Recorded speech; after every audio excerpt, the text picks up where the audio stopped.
Yung sa Cebu, nobody expect that one. Pero nangyari kung ano yung pinakita sa akin. Prediction ko for 2026 is a year of fears.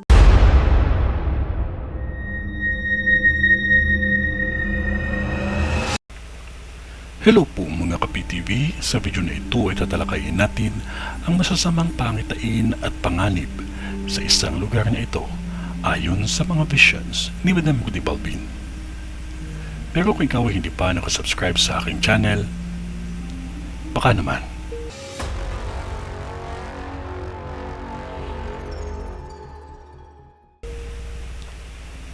Isang massive na aksidente ang nakakita ko na magaganap pa lamang sa lugar na ito. Hindi po ito isang pananakot, kundi isang babala lamang. Mataas kasi ang antas ng aksidente sa lugar na ito.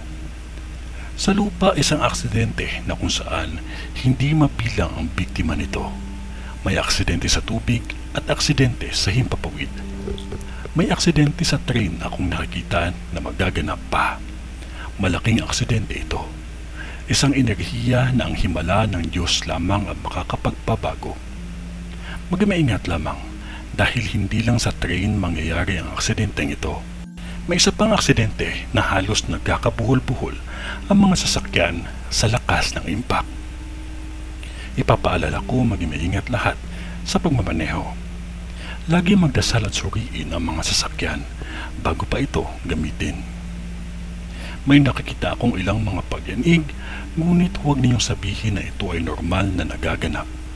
Dahil pagdating sa hamon ng kalikasan ay mahirap itong takasan. Ang paghahanda at pagdasal, yan lamang ang ating pwedeng magawa. Dahil dalawang malalakas na lindol na aabot ito ng 8 magnitude. Bukod dito may 4 pa na kalakasan na lindol. Isang pagbabago ng panahon at galaw ng mundo na mahirap awatin. May 3 aksidente na ang isa ay sa tulay mismo mangyayari at ang dalawa hindi kalayuan sa tulay. May 3 sunog na magkakasunod na magaganap sa lugar na ito at ang isa dito ay kung saan may nakakita akong burger area. Ngunit may isang krimen na kung saan matatawag ko itong massacre dahil halos lahat inubos at walang natira. May Pilipino pa akong nakita na nadamay sa krimen na ito. Huwag basta magtiwala kahit kanino. Huwag maging kampante palagi. Maging maingat at magdasal. Ito ay ang vision ni Madam sa Canada. Sa ngalan ng Diyos Ama, ng Diyos Anak, at ng Diyos Espiritu Santo. Amen.